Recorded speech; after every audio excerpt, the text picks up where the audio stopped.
People are really baffled and confused by this case, but I am not, so let's talk about it. So for those who don't know, this is Virginia McCullough, and Virginia was recently sentenced to life in prison with a minimum of 36 years served after it was discovered that she had unalived her parents and then hidden their bodies in the home for 4.5 years. Now, people have been watching the body cam footage, and they're really, really stunned by just the cold and emotionless and factual way that Virginia tells the story of what happened, what she did to her parents, and how she kind of capitalized on her murder and schemes for years. And people are baffled by it, right? People are baffled by that reaction. And they're also really, really baffled by the fact that Virginia was able to get away with it for 4.5 years, because it turns out Virginia's not the only child in the family. She's one of 4 other daughters in the family. And that's really where I don't get lost in the story. A lot of people are confused by that. They say, how could she get away with this for 4.5 years? Where was the rest of the family? Where were the siblings?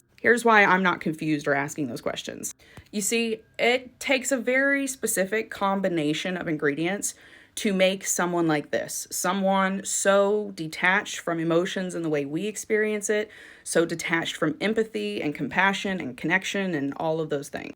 On one level, there's understood or thought to be a genetic element, right? There has to be like a genetic foundation. But then there's also environment, right? Because people like this, whatever she's got going on, whatever element, aspect, end of the antisocial personality disorder she has, that spectrum that she's on, it takes a special combination to send someone over the edge. Because there are tons of people who have what you guys might colloquially know as psychopathy or sociopathy who never commit crimes like this. They never murder their parents. They never commit crimes.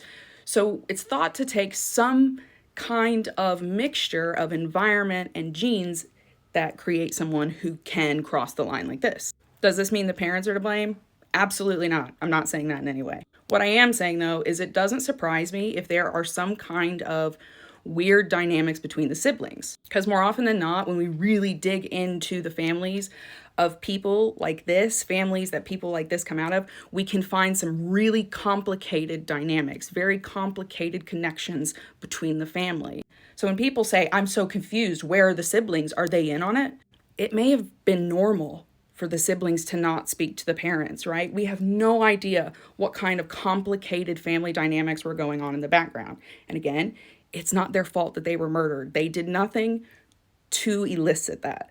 But we have to wonder, what were the specific ingredients that went into creating this person?